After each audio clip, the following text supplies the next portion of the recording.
அனைவருக்கும் வணக்கம். அனைவரும் நலமாக இருக்கீங்களா? ஓகேம்மா. இப்போ பார்த்திங்கன்னாக்கா நம்ம கடன் வாங்குகிறோம். இந்த கடன் பார்த்திங்கன்னா நம்ம வாங்கி என்ன பண்ணுறோம் அப்படின்னு பார்த்திங்கன்னா, யாருமே நம்ம மக்கள் தொழில் பண்ணுறது கிடையாது. கடனை வாங்கி அவங்க அப்படியே பிரித்து எடுத்துக்கிறாங்க. 12 பேரோ 15 பேரோ 20 பேரோ பிரித்து எடுத்துக்கிறாங்க.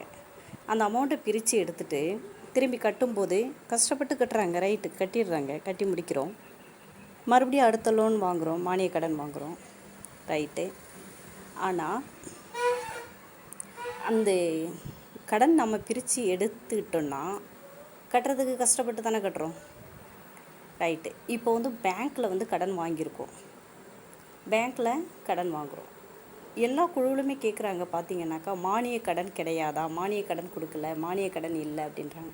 கண்டிப்பாக மானிய கடன் பேங்க்காரங்க மானியத்தை ரிலீஃப் பண்ண மாட்டாங்க.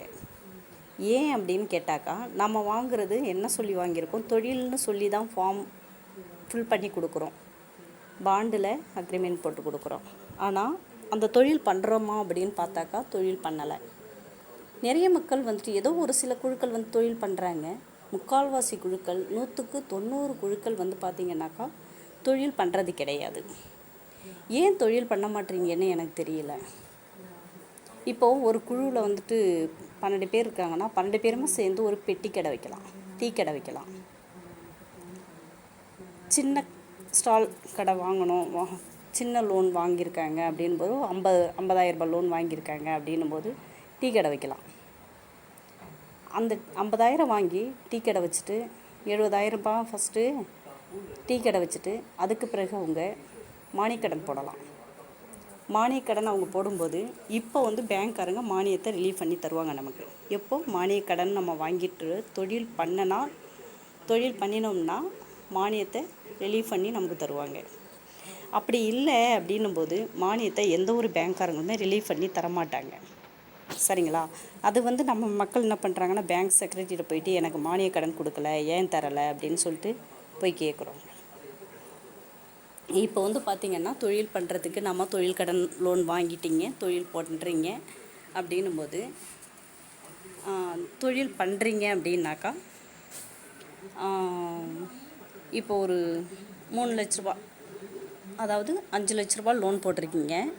அதாவது முதல் லோன் வாங்கி 70,000 ரூபாய் லோன் வாங்கி அடைச்சிட்டிங்க. அதுக்கப்புறம் 3 லட்ச ரூபாய் லோனு 1.5 லட்ச ரூபாய் லோனு போட்டு கொடுப்பாங்க செக்ரட்டரி, அந்த தொழிலுக்கு தகுந்த மாதிரி.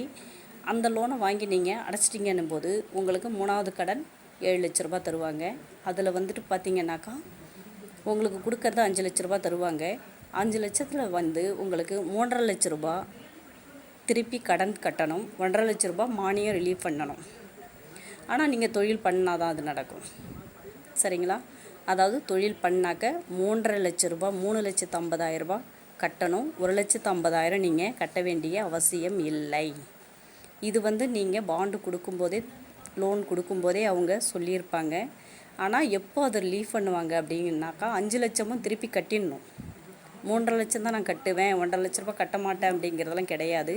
5 லட்ச ரூபாயுமே திருப்பி கட்டிடணும். பேங்க்கில் வட்டியோட அசலோட கட்டி முடிச்சுட்டு கிளியரன்ஸ் சர்டிஃபிகேட் போடுறப்போ எங்களுக்கு மானியத்தை அவங்களே பேங்க் செக்ரட்டரி நம்மளுடைய அக்கௌண்ட்டில் போட்டுருவாங்க. அப்படி இல்லைன்னும் போது நீங்கள் பேங்க்கில் தாராளமாக கேட்கலாம்.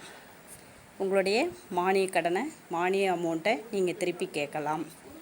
அப்போ அவங்க அந்த 1.5 லட்ச ரூபாயும் உங்களுக்கு பேங்க் அக்கௌண்ட்டில் திருப்பி ரிலீஃப் வரவுள்ள வச்சுருவாங்க. ஓகேங்களா? சரி.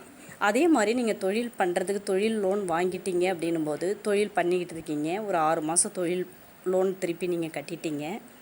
அதுக்கு பிறகு அந்த தொழிலில் ஒரு நஷ்டம் ஏற்படும். இப்போ பார்த்திங்கன்னா மளிகை கடை வச்சுருப்போம்.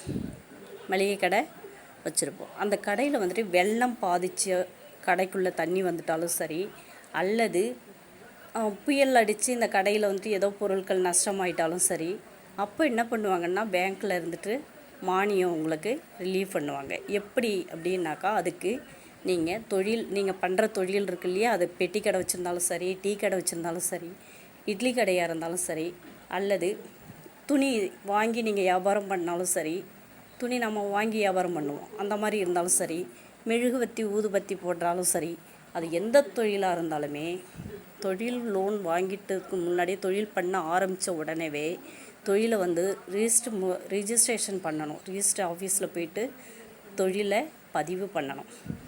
பதிவு பண்ணிவிட்டு தொழில் பேரில் தொழில் வரி கட்டணும்.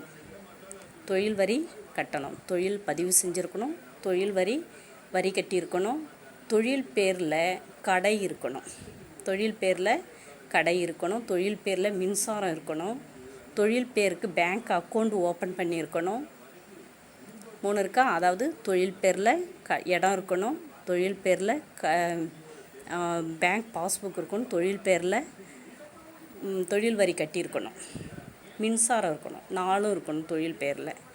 இது இருந்தும் இது போதிலும் தொழிலை வந்து நம்ம ரிஜிஸ்டர் பண்ணிட்ட பிறகு சர்டிஃபிகேட்டை கொண்டு போயிட்டு நம்ம ஊரில் கிராமம் சைடாக இருந்ததுனாக்கா பஞ்சாயத்து பிரசிடெண்ட்டுக்கிட்ட கொடுத்து நம்ம பஞ்சாயத்து கிளர்க்கு இருக்காங்க இல்லையா, அவங்கக்கிட்ட தொழில் வரி கட்டி நம்ம பில் வாங்கி வச்சுருக்கணும். பேங்க் செக்ரட்டரி பேங்க்கில் போயிட்டு தொழில் ரீதியில் அக்கௌண்ட் ஓப்பன் பண்ணணும். தொழில் பேரை சொல்லி அக்கௌண்ட் பாஸ்புக் ஓப்பன் பண்ணணும். அந்த பாஸ்புக்கு கொண்டு போயிட்டு திரும்பவும் எங்கே கொடுக்கணும்? தொழில் வணிக வளாகம் இருக்குது இல்லையா, அதாவது தொழில் முனைவோர் அலுவலகம், தொழில் முனைவோர் ஆஃபீஸ் இருக்கு இல்லையா, மாவட்டத்தில் இருக்கும். ஒவ்வொரு மாவட்டத்துக்குமே தொழில் முனைவோர் அலுவலகம் தனியாக இருக்குது அந்த பிரிவு. அப்படி உங்களுக்கு தெரியலன்னா கலெக்டர் ஆஃபீஸ்லேயே போயிட்டு நீங்கள் கேட்டிங்கனாலே சொல்லிவிடுவாங்க எங்கே இருக்குன்னு. அந்த தொழில் முனைவோர் ஆஃபீஸில் போயிட்டு நீங்கள் இது 4த்தையும் கொண்டு போயிட்டு அங்கேயும் கொடுத்து ஒரு ஜெராக்ஸ் கொடுத்து ரிஜிஸ்டர் பண்ணி வச்சுக்கணும். சரிங்களா? ரிஜிஸ்டர் பண்ணிக்கணும். ரிஜிஸ்டர் பண்ணிட்ட பிறகு தான் உங்களுக்கு தொழில் சம்பந்தமான மானியத்தை விடுவிப்பாங்க. அது எப்படின்னாக்கா தொழில் 6 மாதம் நம்ம தொழில் பண்ணிட்டோம், 6 மாதத்துக்கு கடனை வாங்கி கட்டிட்டோம், தொழில் பண்ணிகிட்ருக்குறோம். அதுக்கு பிறகு இடையில தொழிலில் ஒரு நஷ்டம் வந்துடுச்சு அப்படின்னும்போது அந்த பொருளோட என்ன தொழில் பண்ணுறோமோ அந்த பொருள் நஷ்டமான பொருளோடு சேர்த்து ஃபோட்டோ எடுக்கணும். அந்த நஷ்டமானது உண்மையாங்கிறதுக்காக ஃபோட்டோ எடுக்கணும். எத்தனை பேர் சேர்ந்து அதை நடத்துகிறீங்க? ஒரே நபர் பண்ணுறீங்களா? 5 பேர் சேர்ந்து கூட்டு தொழில் பண்ணுறீங்களா? குழுவே சேர்ந்து ஒரு குழு தொழில் பண்ணுறீங்களா? குழுவான தொழிலாக பண்ணுறீங்களா? அப்படிங்கிறத எத்தனை நபர் சேர்ந்து செஞ்சுருக்கீங்களோ அத்தனை நபரும் அந்த தொழில் சுற்றி இருந்து ஃபோட்டோ எடுக்கணும். அந்த கடை முன்னாடி நின்று பொருளோடு சேர்ந்து ஃபோட்டோ எடுக்கணும். இது உண்மைதான் அப்படிங்கிறதுக்காக சான்று ஒரு அத்தாட்சி கையெழுத்து தேவை. அதுக்கு ஊராட்சியில் நம்ம ஊராட்சி மன்ற தலைவர் கொடுக்கணும், ஊராட்சி செயலாளர் கொடுக்கணும், ஊராட்சி மன்ற தலைவர் வந்து லெட்டர் பேட் கொடுக்கணும். அதுக்கு பிறகு விஏஓ கிராம ஊராட்சி நிர்வாக அலுவலர் அவங்க விஏஓ வந்து ஒரு சர்டிஃபிகேட் கொடுக்கணும். அவங்களும் உண்மைதான், இது வந்து நஷ்டமானது, இந்த தொழில் வந்து பாதிக்கப்பட்டது, இந்த தொழில் எங்கள் ஏரியாவில் இந்த இது நடந்தது, அதில் வந்து ஒரு மரத்தடியில் ஒரு கடை வச்சுருந்தாங்க, அந்த மரம் வந்து அந்த கடை மேலே விழுந்துச்சு, அதனால் கடையில் உள்ள பொருட்கள் நஷ்டமாயிடுச்சு அப்படின்னு சொல்லிவிட்டு அவங்க ஒரு லெட்டர் கொடுக்கணும். இது உண்மையாக நடந்தது தான் அப்படின்னு சொல்லிவிட்டு அவங்க கொடுக்கணும். அப்போ நீங்கள் வாங்கும்போது பார்த்தீங்கன்னாக்கா அந்த பொருள் எவ்வளோக்கு வாங்குனீங்களோ அந்த பொருளுக்கு நஷ்டத்துக்கும் உங்களுக்கு நஷ்டம் ஈடுகட்டிக்கும் திரும்பி நீங்கள் கடனை கட்ட வேண்டியதில்லை. இந்த கடைக்கும் வந்து உங்களுக்கு கடை ரிப்பேரிங்க்கும் உங்களுக்கு மானியம் கிடைக்கும், அமௌண்ட்டு கிடைக்கும். உங்களுக்கு எத்தனை விதமாக கிடைக்கிது பார்த்தீங்களா? தொழில் பண்ணாமல் நீங்கள் அமௌண்ட்டை வாங்கி 5 லட்சத்துக்கு பிரித்து எடுத்துக்கிட்டா எந்த ஒரு பெனிஃபிட்டும் கிடையாது. ஆனால் அந்த அமௌண்ட்டை வாங்கி ஏதோ ஒரு அம்மா வந்து உண்மையாகவே தொழில் பண்ணியிருப்பாங்கன்னு வச்சிங்களேன். இப்போ 5 லட்ச ரூபா வாங்குறீங்க, 12 பேர் இருக்கீங்க, 12 பேரும் பிரித்து எடுத்துக்கிறாங்க. அப்போது ஒரு நபருக்கு வந்துட்டு ஒரு 50,000 ரூபாய் போகுது. ஒரு நபருக்கு 50,000 ரூபாய் கொடுக்குறீங்க. அந்த 50,000 வாங்கி ஒரு அம்மா பெட்டி கடை வச்சுருப்பாங்க. ஆனால் அந்த பெட்டி கடைக்கார அம்மா வந்துட்டு ரிஜிஸ்டர் பண்ணியிருக்க மாட்டாங்க, தொழில் மட்டும் பண்ணிகிட்டு இருப்பாங்க. டீ கடை வச்சுருக்காங்கன்னு வச்சுக்கோங்க, டீ கடை மட்டும் போடுவாங்க, ரிஜிஸ்டர் பண்ணியிருக்க மாட்டாங்க, பேங்க் அக்கௌண்ட் ஓப்பன் பண்ணியிருக்க மாட்டாங்க, தொழில் வரி கட்டியிருக்க மாட்டாங்க, அந்த கடைக்கு பேரில் ஈவி எடுத்துருக்க மாட்டாங்க. எதுவுமே செய்யாமல் அந்த அம்மா பாட்டுக்கு பண்ணிகிட்ருப்பாங்க. ஆனால் உண்மையாகவே நேச்சுரலாக இது நடந்துச்சு. இப்போ அந்த கடை மேலே வந்து மரம் வந்துச்சு, கடைக்கு உள்ளே படுத்துக்குச்சு. அப்போ அந்த உள்ளே இருந்த பொருள்லாம் நஷ்டமாயிடுச்சு. அப்போ அந்த அம்மா எதுவுமே பண்ண முடியல. கடையை திரும்ப வேறு கடன் வாங்கி கடைக்கு பொருள் வாங்கி போட்டு கடை கட்டி வியாபாரம் பண்ணுறாங்க. அப்போ அது யாரோடது? அவங்களுடைய தவறு.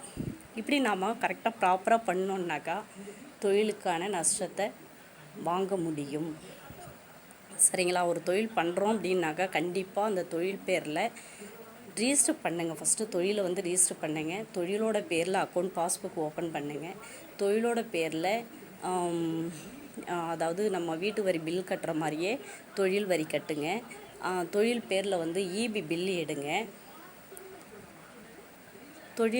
தொழில் பேரில் இபி பில் எடுங்க. தொழிலை வந்துட்டு ரிஜிஸ்டர் பண்ணிவிட்டு அந்த எல்லா ஜெராக்ஸும் கொண்டு போயிட்டு தொழில் முனைவோர் ஆஃபீஸ்லேயும் ஒரு பதிவு பண்ணுங்க. இதெல்லாம் செஞ்சால்தான் கண்டிப்பாக நம்மளால் மானியத்தை பெற முடியும். இடையில் ஏற்படக்கூடிய நஷ்டங்களை ஈடுகட்ட முடியும். நன்றி. வேறு ஏதேனும் தகவல் இருக்கா?